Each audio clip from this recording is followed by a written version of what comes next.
You guys have all heard about the Great Reading Slump of 2026. Dun dun dun. My name is Jess, My name is Hannah. and today we're here to celebrate. The Yeah, veil has lifted. The dark has gone away. yes. Literally, I'm calling it a Pride Month miracle because June 1st hit and instantly I am reading again. I read 5 books this month and it's only the 11th when we're recording this. So, Boom. end of reading slump officially. I'm Uh-huh. thrilled. Happy Pride, everybody. Happy Pride. Oh, hurry. I am well. I finished my practicum. I went to New Zealand. I taught in New Zealand. I came home and now I'm back in classes for the last few classes in my program. I started applying for school district jobs. I'm a teacher, guys. You're a Officially. teacher. Officially, I am a teacher. She's done it. I've done it. Almost. But, Almost. I mean, I've done it in terms of getting certified as a teacher. Yeah. Yeah, she did it. Yeah. Your girl passed. So I'm just like a little bit kind of brain dead and like, holy, like everything just feels like a blur. Like I don't remember anything since February. Uh-huh. I'm just totally, you know? Yeah. Other than that, I'm reading more again.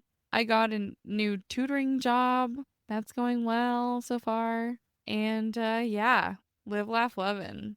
Just living the dream.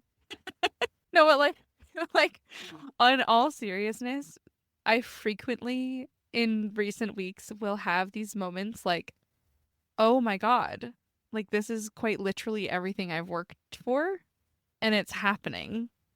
Isn't that Period. crazy? So that's insane. My trip was life-changing. I feel like I went to New Zealand as one person and left as someone else. And a big milestone for me while I was in New Zealand, I tried to go for a hike for the first time since I got into a car accident and injured my knee. And I was scared. I cried halfway up. I'm gonna be so real with you. Oh, been there. But I love but mountain cry. but I did it. Like, and I Oh, felt yeah. so strong and so capable for the first time. Like I've had such issues with my mobility in the last few couple of years since this injury. And my physiotherapist has been trying to convince me that everything is fine and I can start trying to do this stuff again, but I was just so scared. And then I went to New Zealand and hiked up a volcano and I went caving. There you go. Like literally caving, like crawling around in lava caves. Can you believe that? All it takes is a good cave. A good cave. Literally, I had like a full-on existential crisis in this cave. Like, and I wasn't expecting to go in this cave. Like, I didn't realize. I thought like we were gonna go look at the lava caves. Like it would be like an open cave to go. Uh-huh. No, you had to like climb in. Oh, yeah. When you go to a cave, you go in a Yeah, cave. I didn't know that, right? And so I'm with 2 other teachers who were there from my same university program, and they're both PE teachers, okay? They are very fit, very active women. Okay, I was so scared to go with them because first of all, I'm already super slow on hikes because of my lungs.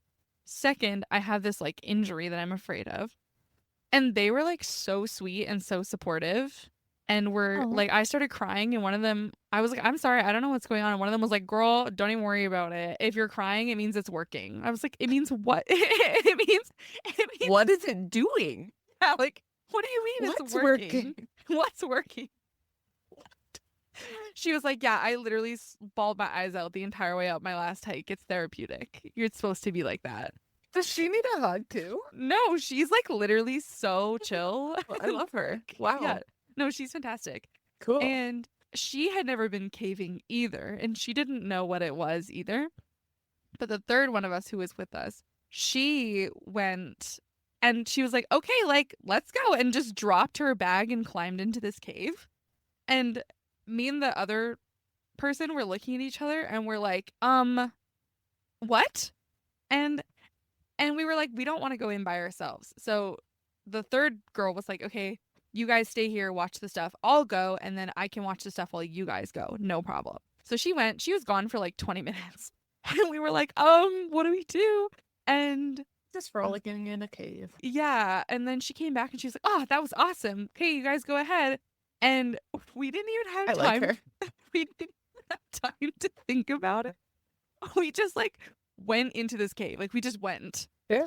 And then we got like halfway in, like into like the depths of the cave. And it's like pitch dark and it's Yeah. silent. And me and this, first of all, this person who I have never known before this trip, okay? She and I are just in this cave together all of a sudden. And we both happen to stop at the same time. And it's just like silent and pitch dark. And we're standing in this cave. And all of a sudden she just goes, Hannah, what the fuck are we doing?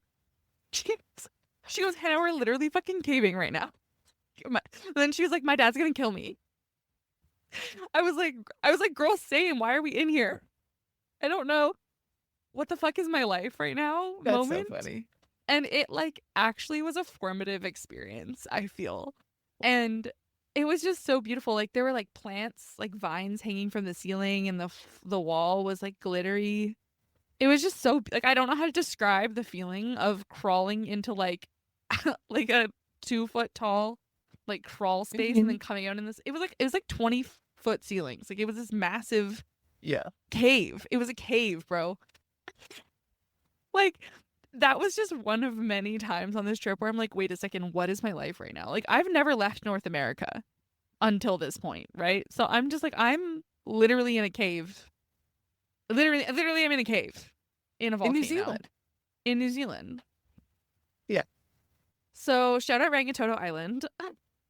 Excellent. Love it. And I feel like that moment is the best way that I can describe how the last several months has been feeling. Like none of it feels real. And it was like, what is happening? So anyways, yeah, that's how I am. I'm good, but what? Huh? You know? Yeah. Yeah. How are you? Oh, okay. How are you really? We remember that surgery that I had in the fall. Yeah. Yeah, so we get to do it again. Oh no.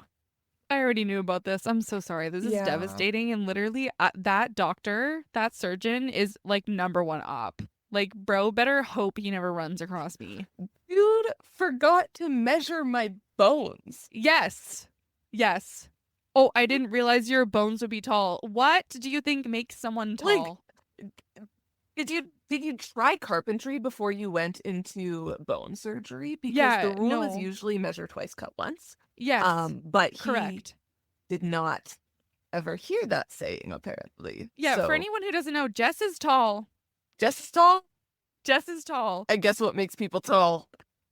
Tall bones. Tall bone. Tall bones make people tall. Yeah. So Oh my god. I get another surgery. Oh. But I told my surgeon that he owes me a coffee as well, because apparently, allegedly, this is also the very first time that he is repeating this specific surgery. He's had to repeat other surgeries in the past before. That happens. You know, medicine is not a perfect science. It happens. But this is the very first time for this specific procedure. And so I told him he owes me a coffee, because what the fuck? He owes you so much more than a coffee. He also gave me a free Aircast, because I told him I sold my last one.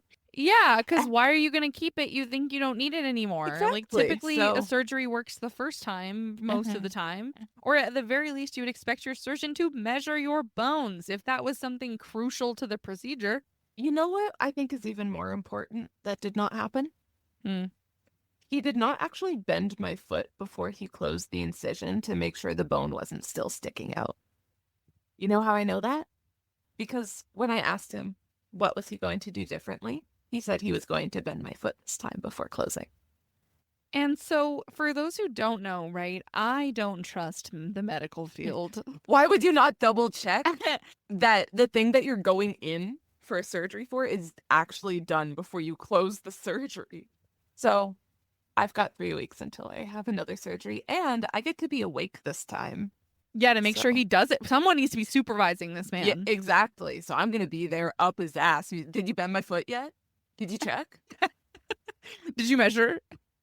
How tall are my bones? What's that angle? 54? Huh. Yeah. So It's I'm not funny, but we yeah, have to laugh so we don't cry. exactly, exactly. So we're joking about it quite aggressively. Yeah. And so that's incredibly frustrating. And so it's a time. But you know what? It's June. What do you mean you look so cute? I It's like your summer sweater. out. Thank you. I got it at a yard sale for Perfect. $5. So that was great. And I'm also reading right now. So good things intermingled. There's just a lot of stress right now. Yeah, that's So so fair. I'm yeah, so sorry. I'm actually so pissed off on your behalf. And I wish that I it's could be so there fucked to take up. care of you. So fucked up. But it's okay. Because this time it's going to work. Third time's the charm. Because this is going to be my third attempt at correction. What? What was the first attempt? The first time we thought it was actually a cyst. And so it was a procedure, it was not a surgery. But there was actually an attempt about 3 years ago to fix this that originally did not work. And that's why I got referred to this guy, Mm-hmm. who I had to wait 2 years for surgery for. I'm I'm so feeling really sorry. tired, Yeah, I feel which like that's sucks for the beginning of understandable. June. Yeah, it's Like, Pride Month. That's so yeah, fucked up. During like Pride Month. overall, don't get me wrong. I am very grateful to be getting my surgery so quickly, because I was bumped right up that list because I'm already a surgical patient. But yeah, I'm grateful to be doing it in summer because honestly, doing it in winter, I feel like That's just it extra was depressing. it was extra depressing. I got hit so bad with the depressy. No one wanted to come over because it was cold as balls. I couldn't go outside on my porch because it was cold as balls. Like everyone was just unhappy because it's dark all the time. Like it just sucked. So this time I'm grateful that I will be able to go out onto my patio, have my umbrella put up, and read a book. And it won't be cold as balls. Yeah, and I'm coming to visit. Yeah. So Yeah. that'll be fun. There are things to look forward to. Yeah. I just gotta get through the next. But Mhm, mhm. Yeah. anyway, Any hoozle. what you been reading?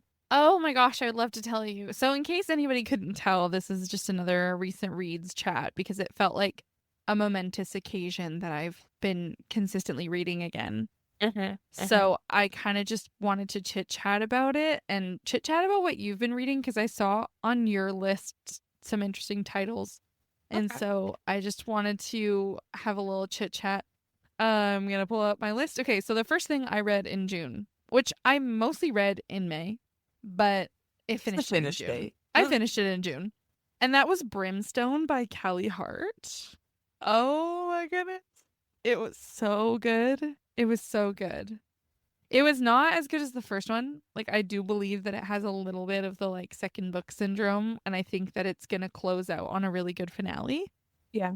Because when the next book comes out, but this book, like, it was so there was just so much happening and so much more development going on and so much more character development, and I really enjoyed that, and it was just such a good time. The ending was so good, but like such a cliffhanger. Like it was like plot twist, cliffhanger, boom, end of book. I was like, Wow. what? Like it didn't end with the characters in a safe situation. Like they were Oh, actively in danger when the book ended. that's distressing. Yeah, it's so distressing. It's so distressing. And I know that you'll probably want to listen to it. So I'm not going to like say too much about like what happens, but yeah. So that was the first thing. And it was good. It took me a longer to sort of get through it because this was like on the cusp of me like getting back into reading regularly as I was coming back from my trip and starting my commute again. Oh my god, my commute 2 hours each way. But it is reading time. Yep. So yeah, Brimstone by Callie Hart. I loved it. I don't have quotes for you or anything because it was on Audio. audio. Yeah, I can't annotate an audiobook, fun fact. Well on. Womp womp indeed. So there was that. Then the rest of them I have started and finished in June. So mind you, it's June 11th. Yeah. Right? There's 4 more books from this month so far. So the next one I read was Coeds and Cattails by Jenna De Leon. Oh my goodness, was it ever good? This is the I newest one? Yes, it's the newest one, and I waited such a long time for it, and I didn't know why it was taking so long, because normally she puts out like 2 a Yeah. year. And then in the beginning of this one, there's an epitaph where she Yeah. was like making an homage to her husband who passed. And I was like, oh, girl, why didn't you wait longer for this to come out? Like, you don't need to be doing all that right now. Like, I can't even imagine. And so that's just so unfortunate. And I can't even, yeah, I can't even imagine. So I read that and then read the book, and there was just like, there was a slightly different tone to it, especially with the romance between the two main characters. I was like, oh, man. That It just hurt. like, yeah, it just It broke hits, my yeah. heart a little bit. And I just like, so feel for the author. And the book was phenomenal. Like, it was really good. She's Oh, lovely. so talented with the cozy mysteries and Yeah. wrapping everything up. And the way that the characters have developed over the series. That's another thing that's really good. Is like it's a what is this? Yeah, 29 book series so far. Yeah. And the characters continue to develop. Like, I've read long series where like at some point the characters sort of just are who they are, Yeah. and then it's plot. But this, like, the characters like are learning new things and developing even more with every book. And it's just so wonderful. And it was super quick and snappy and easy to get through in a way that I really enjoyed. So there was that. I rated it 4.5 stars. I rated Brimstone 4 stars, by the way. I forgot to mention that. I rated it 4.5 stars. Coeds and Cattails by Jenna De Leon.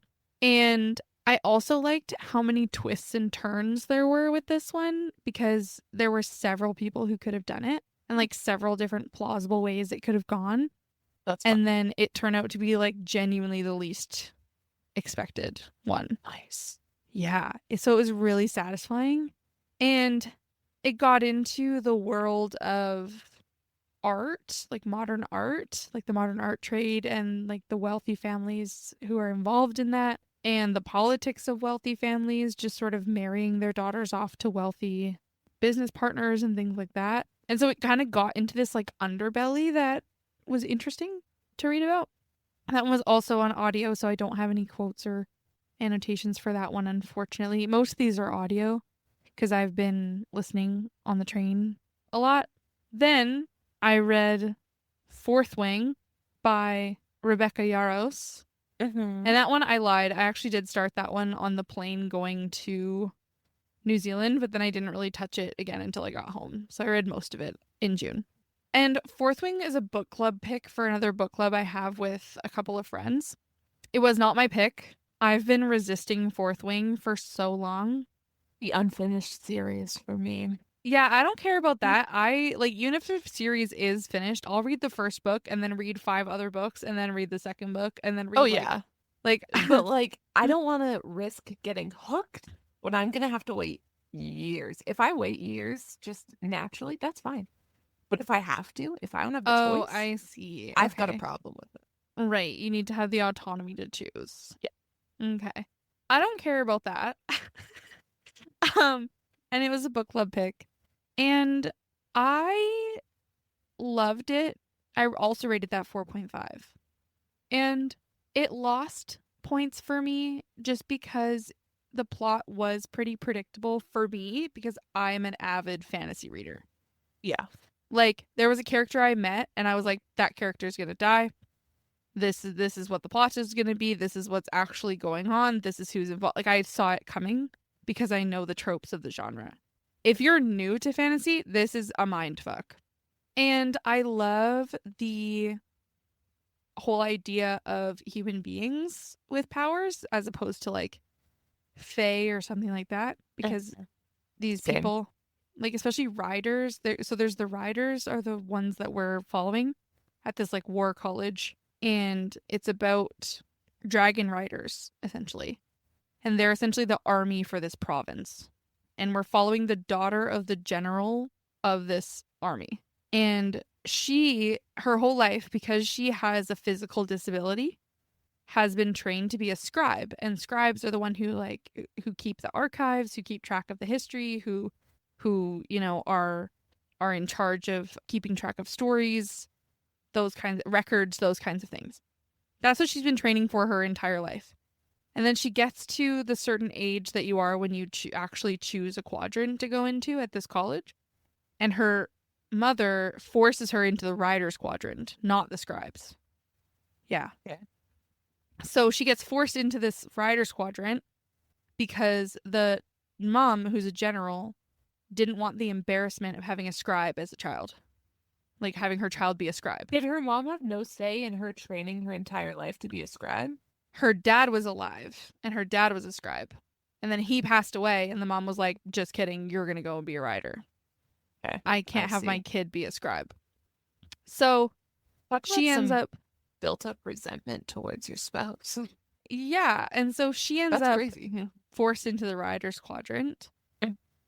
And in the Rider's Quadrant, so the only people who have ever been forced into it are her, because of her mom, and her mom's political agenda, and the sons and daughters and non-binary kids of the people from a part of the province that were rebelling against this government over the province or country or land or whatever.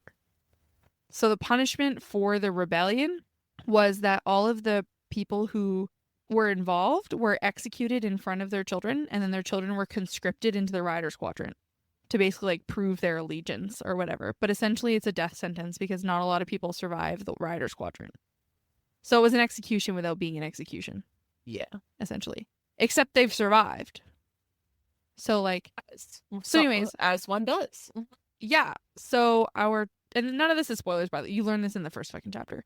Yeah. Okay. And so we have her, who is the daughter of the general, and then we have our MMC, who is the son of a rebel. So her mom is responsible for his parents' death. Yeah. And his parents are responsible for the rebellion war that killed her brother. These are our two main characters. Beautiful. Yeah. And there's friendship, and there's resilience, and there's ways that she's learning to overcome this physical disability. I do like the representation on that. And I saw a video not too long ago about how the way that the main character recites the world's history in her head to calm herself is like lazy world building, because it's just a way to like info dump about the history of this world.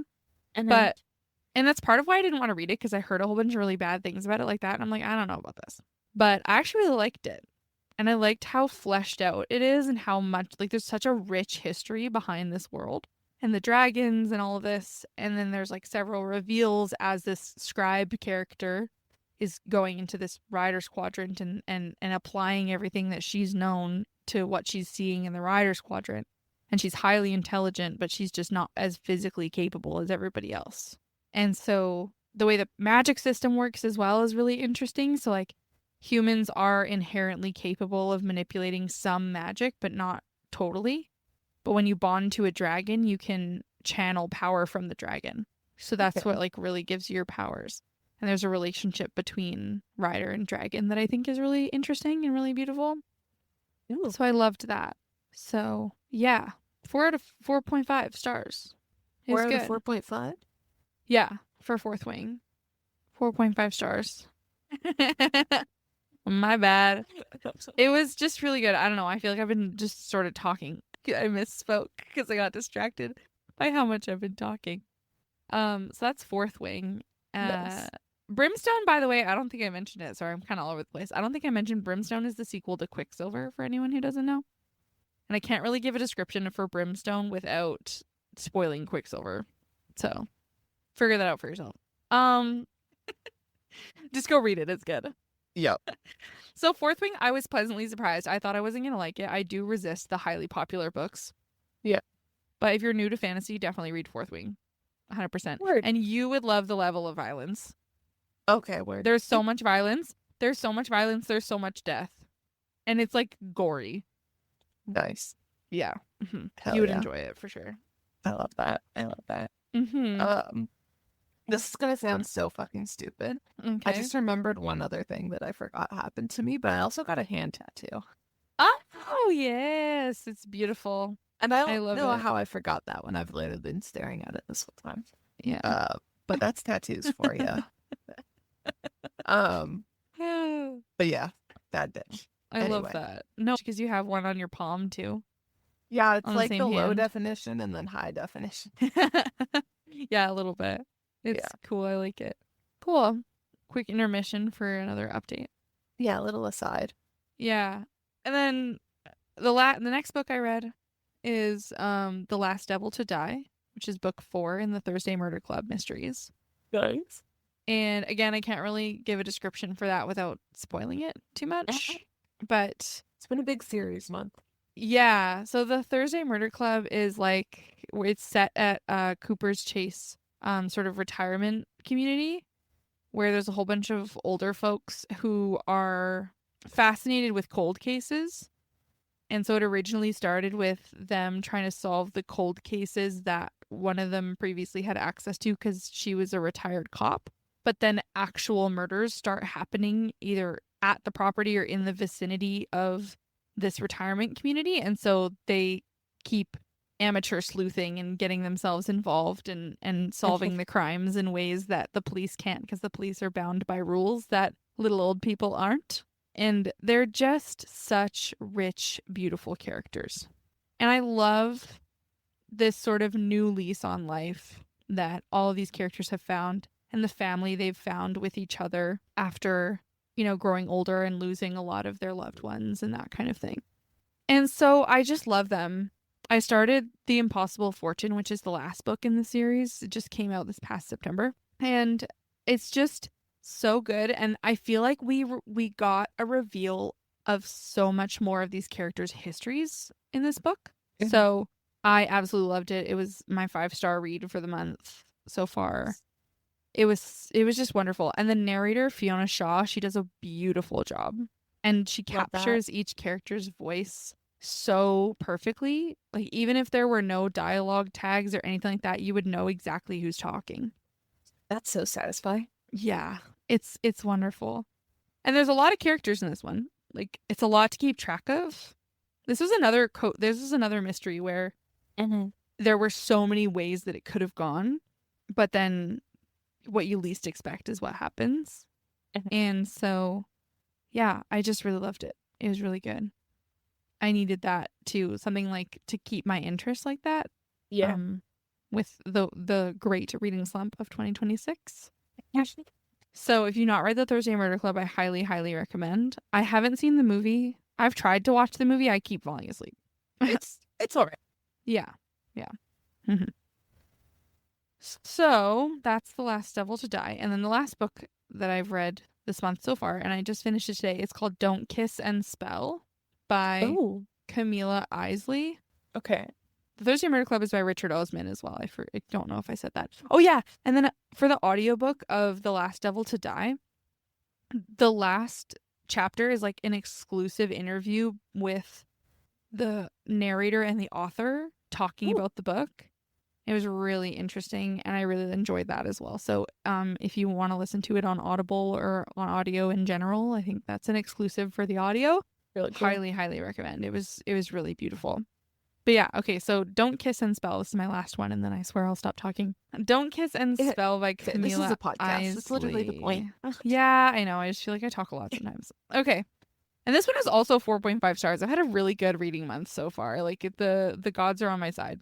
So, and this one, it's not particularly popular and it's not a sequel, so I feel like I can just give the description.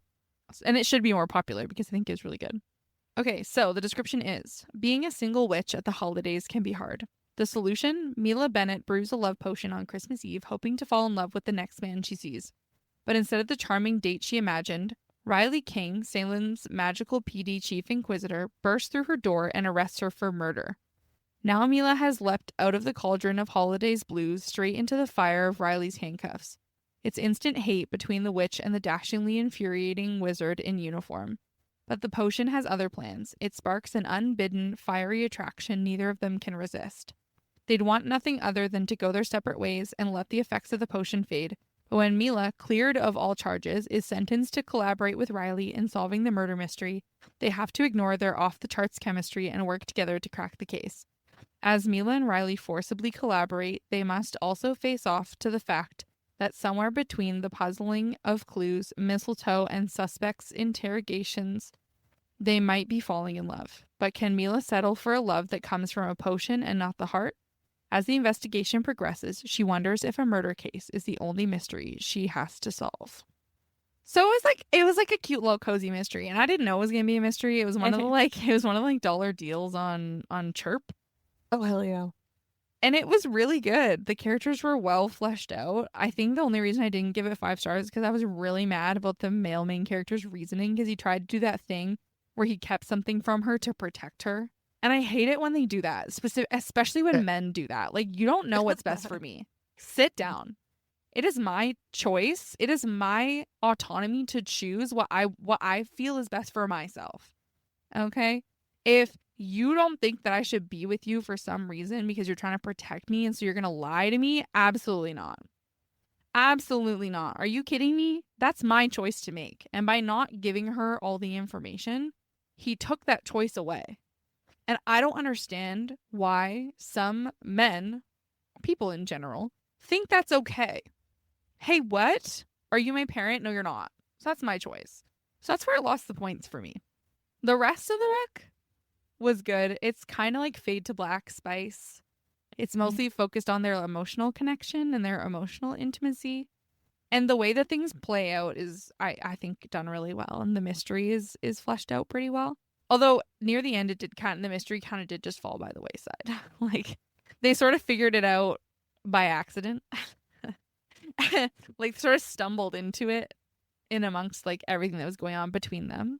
So if you want like a cozy witchy romance with a side of mystery, it's probably it's a good one for sure. It was just a cute fun time. It's not a very long, like, I think it's like 250 pages. It was like 5-hour audiobook. Nice. Those are kind of fun. Yeah. So it was like a fun palate cleanser, especially coming after Fourth Wing. Yeah. Because Fourth Wing was a lot. Fourth Wing was intense, and I was trying to read Fourth Wing while I was also listening to Brimstone on audio. Don't do that. That's a lot. That's too much.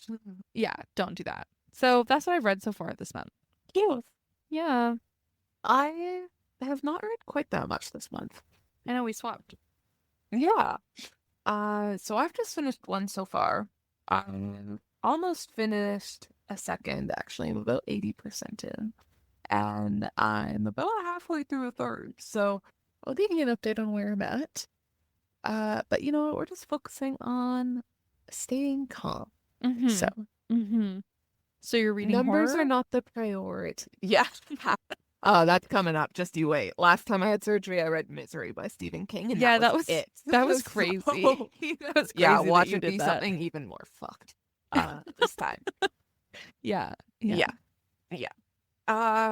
So if anyone has any good body horror recommendation, Ew.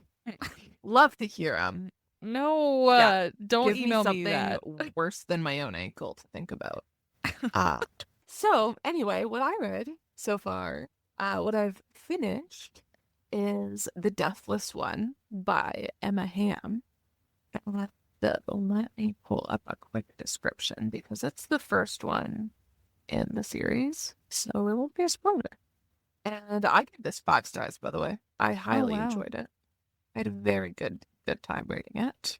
Also, I think I've said before that I do not like reading books where one of the characters has the same name as me. This is the very closest I have ever gotten to a same name character. And she's never explicitly called Jess, though. So let me just say that. Here we go. The Deathless One by Emma Hamm. Jessamine was raised to be a leader for her people. When the land is overrun by an incurable plague, she must enter a political marriage to save them all. A union that should have brought hope only brings death, as her new husband murders her at their wedding altar and seizes the throne. It's just the beginning. Hold on. Yeah. Wait. Say the sentence again. A union that should have brought hope only brings death, as her new husband murders her at the altar and seizes the throne. Okay. So our main character immediately dies. Right. Okay. Proceed. Yeah, but her death is just the beginning. Her spirit is met by the Deathless One, a god of death yearning to return to the mortal plane, and he needs her help. The two of them make a deal, her life and the return of her kingdom in exchange for her resurrection. But the Deathless One is a known trickster, and a deal with him is one made in blood. Jessamine knows the Deathless One is a dangerous ally, but the longer they work together, the more she wants him and the less she can stay away. As their connection deepens, soon she wonders if she even wants this contract to end.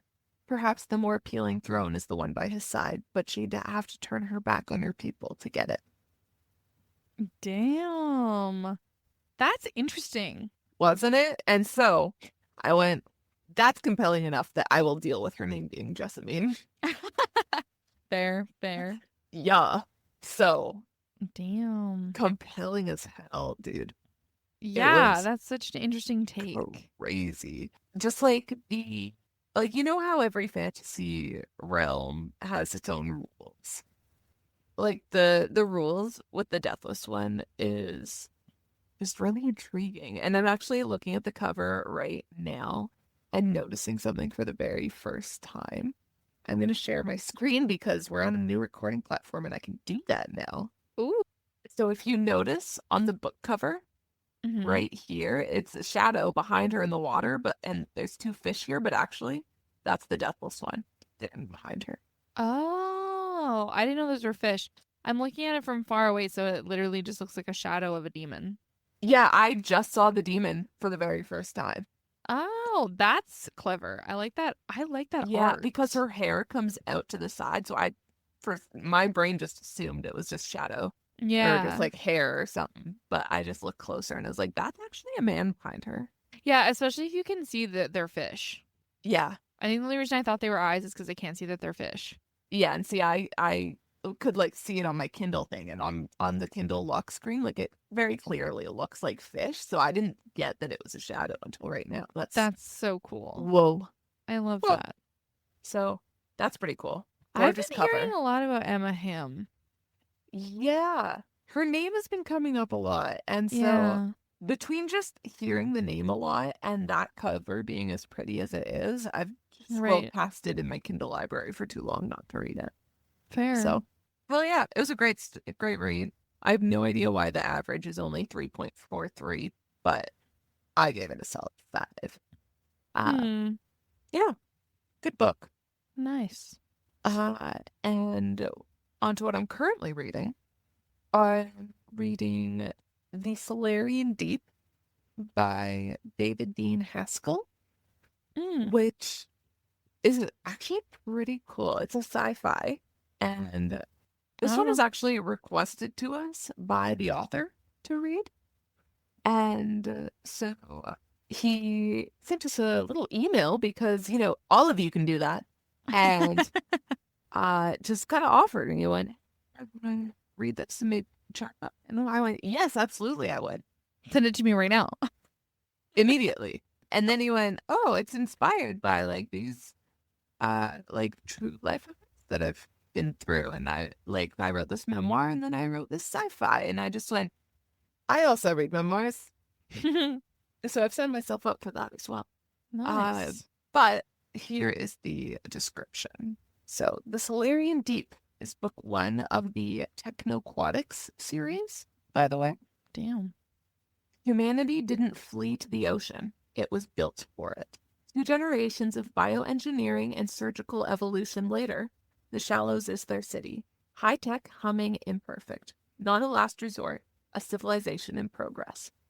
Callistia is a groundwalker, half adapted, half committed. Priced out of the full gill enhancement would have made her whole. No gear, no limits, no being told she swims like she doesn't belong. Just the open ocean, endless and free. She can't afford it. She's an orphan. That's just life. Until the day she dives too close to the deep. Below the city's light, at the edge of the abyss where sentinels don't go, she sees a boy.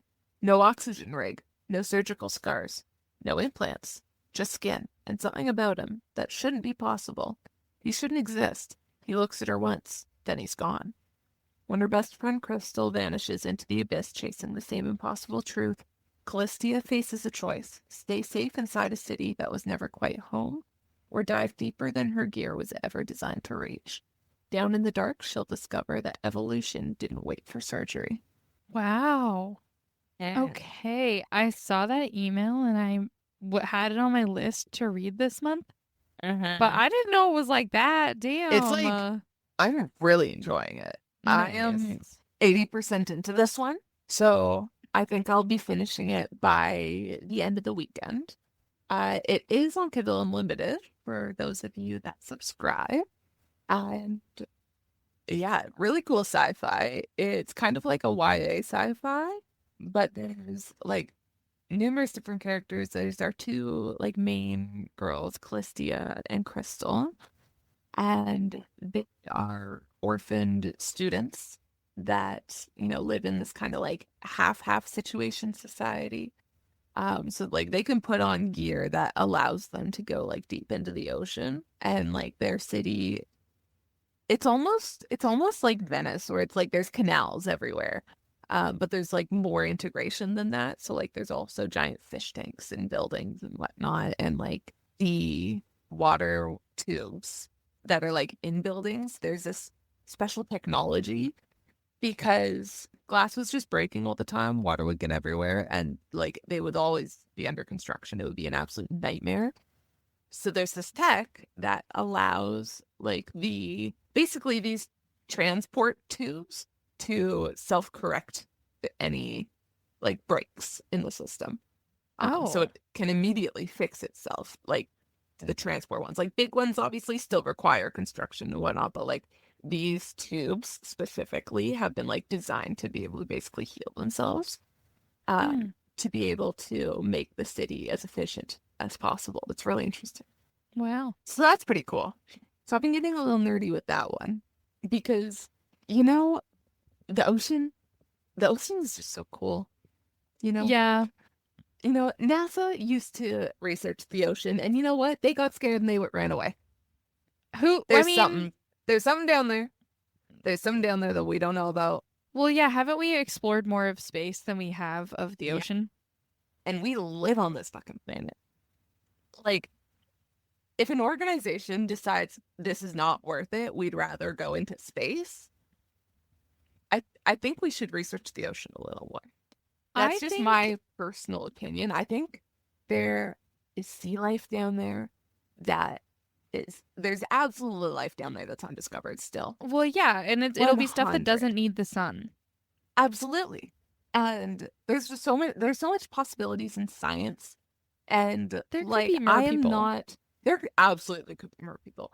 And like I am not the type of person where I'm like, part of my brain goes into like, if there's all these different species, like what else could be out there in terms of like medicine and like things like that?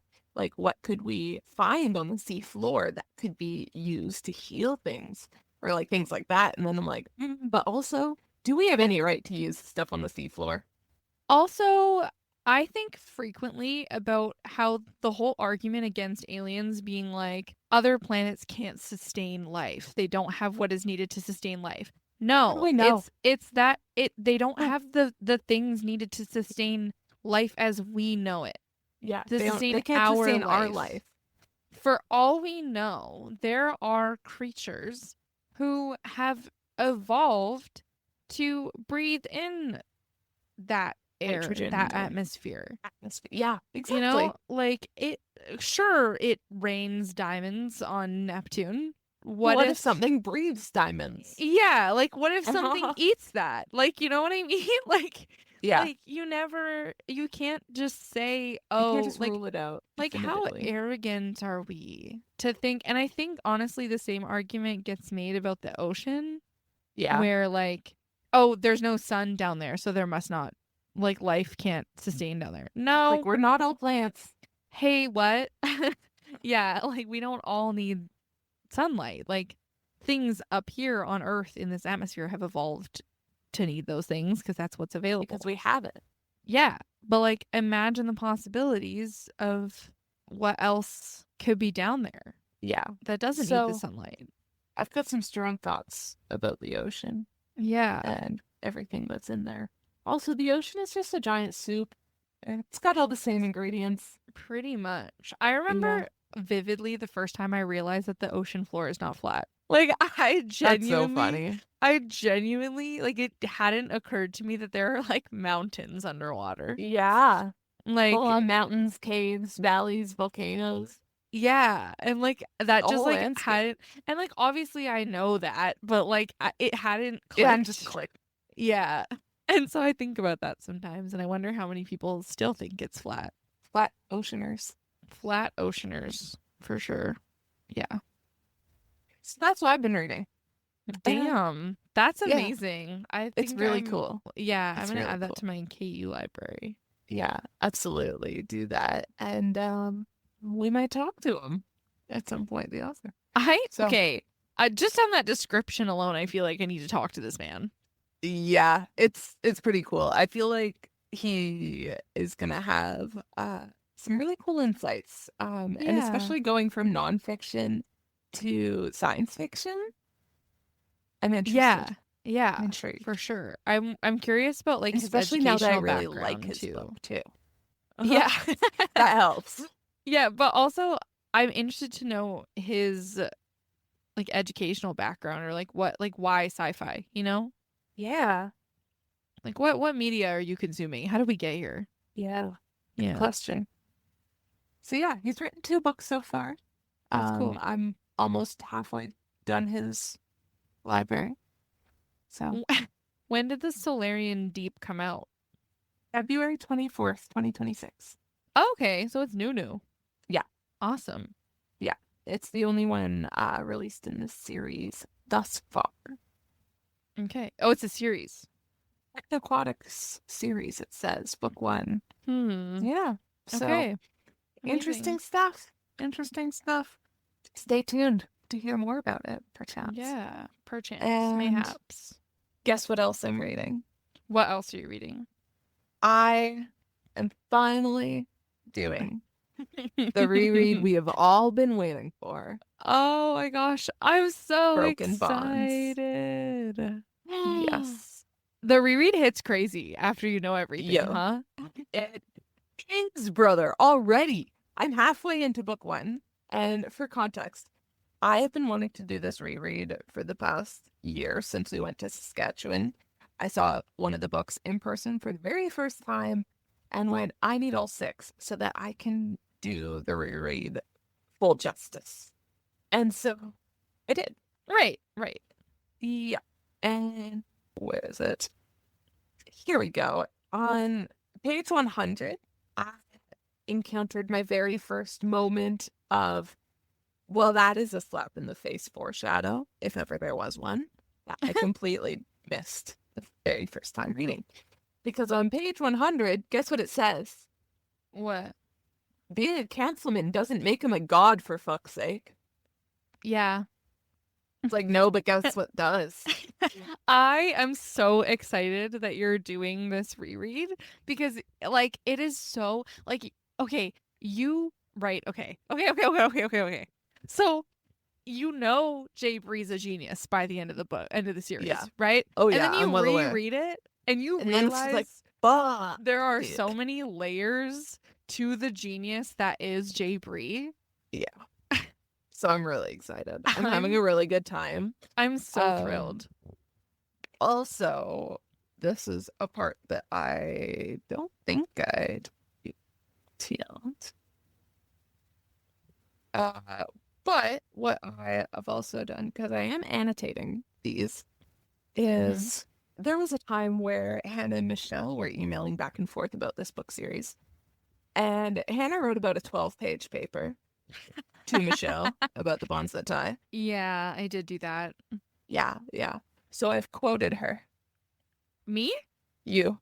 What did I write? You wrote about why Knox calls oleander poison and what that nickname really means. And Yeah. I just always think about that.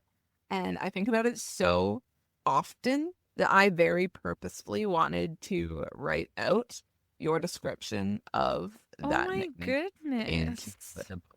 So I waited for the very first time that he called her poison, which was on this page. Yeah. And then I waited for the next end of chapter page because there's this really pretty skull visual that Yeah. matches Wait, the what did I cover. write? I don't even remember that. I don't Okay, remember like so everything that I said. I can read it to you. It's Oh all my in cursive, by gosh. the way. It's really small. Okay. Okay. The poison nickname comes from her being oleander, one of the most poisonous flowers in existence, to the point where it takes very small amounts to be lethal. It's right up there with hemlock, foxglove, and wolfbane. You really shouldn't even touch oleander without gloves because every part of the plant is toxic, even the twigs. Oleander is also the only plant in its genus. Fitting for her, no? Very pretty, but also absolutely deadly and one of a kind. And Knox would have known that because he knows all about botany, so the nickname felt more like a private, albeit frustrated, endearment to me. Even when he hated her, he was making his knowledge of her namesake known and clear. By that logic, then, the fact that he chose the poisonous trait of the plant to fixate on suddenly was very telling. He would have known oleander is beautiful, vibrant, popular, and one of a kind, yet he chose very pointedly to call her poison because he had to in order to maintain his distance from her. He's self-aware. He knew that if he took the focus off of the poisonous trait, he might be taken in by the beauty, the uniqueness, and the wonder-inspiring traits of oleander represented in Ollie. Therefore, the nickname was both an insult to push her away and a constant reminder to himself from a place of self-preservation that while beautiful, she is still poisonous. Damn. So, And I stand by that. it's That in there. like I love that nickname so much, and I did like a deep, and I too am a botanist, right? So I took a deep dive on her name and why, and like I also did a deep dive about sage Mm-hmm. a little bit because I always felt like the fact, like I think I wrote more than that about like the very fact that he has an It was a endearment little bit for longer, her. but that was the entire thing. There was like Yeah. another like a third of the paragraph that I had to cut. Yeah, I think that I had written about, because now that you say that, I was also writing about the very fact that he has a term of endearment for her sets Yeah. her apart from everybody else in his life. And the only other person that he has a term of endearment for is North. And he loves North. Mm-hmm. So the whole thing is just foreshadowing the very fact that he has a term of endearment at all. Mm-hmm. And like the choice of the like there's so much tension involved with the choice to call her poison when it's a term of endearment. So like even though, hold on, yeah, here he chose very pointedly to call her by the poison because at least I think he had to in order to maintain his distance from her.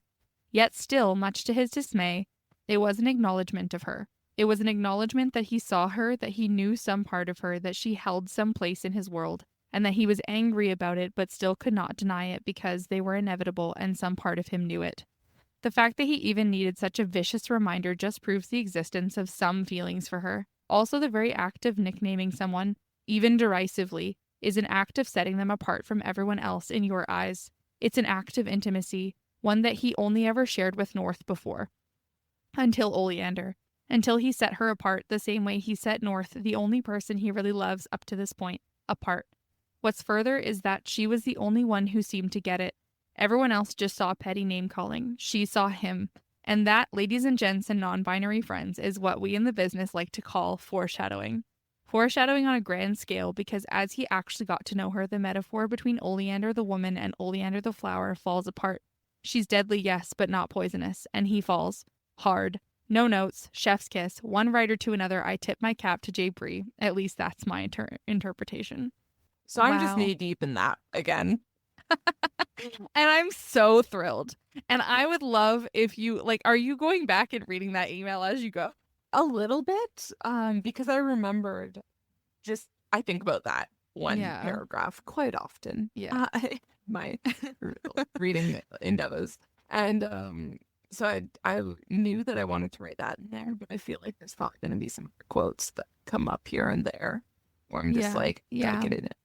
I'm honestly thinking about writing my first Substack thing about just that nickname. Yeah. Ah, that's great. I'm so thrilled. Please keep me updated as you continue your reread. Yeah, I absolutely will. I'm taking it a little slower than the first time I read it. Yeah. But that's just because I'm more of an adult now and I'm not in school anymore. And I was fully in college last time I read it, and it was right after I quit my job. So Right. There was time. I had nothing to do but study and cry into books. So Right. Studying and crying to books is so real. yeah, and now Yeah. I'm crying into books as I work and prepare for surgery. So Nice. growth. Growth. Here we are. Yeah. Wow. 2 years later. I'm due for another reread of that. I've read it 3 times. Oh, this is my second time. And yeah, I know it'll come again, and that's why I'm just like, I'm putting a lot of intention into my notes as well and trying to make them very pretty. Yeah. For such pretty books, you gotta. Exactly. They deserve it. They deserve my best effort. So that's that. That's kind of all I've been reading lately. I've not read my Bible in a while. I haven't read my Bible since I left the church. I own a Bible. I pray regularly. Me and God, we like that, but we not, but I read his book. So together, you and I make one whole Christian. Yeah, and one whole atheist. Yeah, I would say. There we go. We've got a little something for everybody. Basically, I read it like a saga, and man, there's some drama in that bitch. No, literally. Yeah. It's crazy. Where are you? Like, have you got to the New Testament yet? The order I'm reading it in kind of jumps around, to be honest. Oh, okay. Yeah, so I'm going kind of funky with it. Yeah, that's honestly probably a better way to do it. That's what I thought. I'm having a chill little time. Because, yeah, we're just doing it. We're doing it. Just for the fun of it, for the heck of it. And it's pink, so why not? Amazing. Yeah. So, yeah, that's my reading lately. Nice. I'm just so happy to be reading again. I'm so thrilled. I'm so happy for you. Thanks. Well, if anyone would like to send us those body horror suggestions, you can do so on Instagram or Threads at Badly Annotated Pod. Maybe don't email them to us because then Hannah's going to read them and she'll be a little more upset. But if you want to email us any other recommendations, you can do so at badlyannotatedpod@gmail.com. And all of our streaming links are available in our Instagram. And with that, happy Pride, best wishes, kindest regards. Sincerely, Jess and Hannah.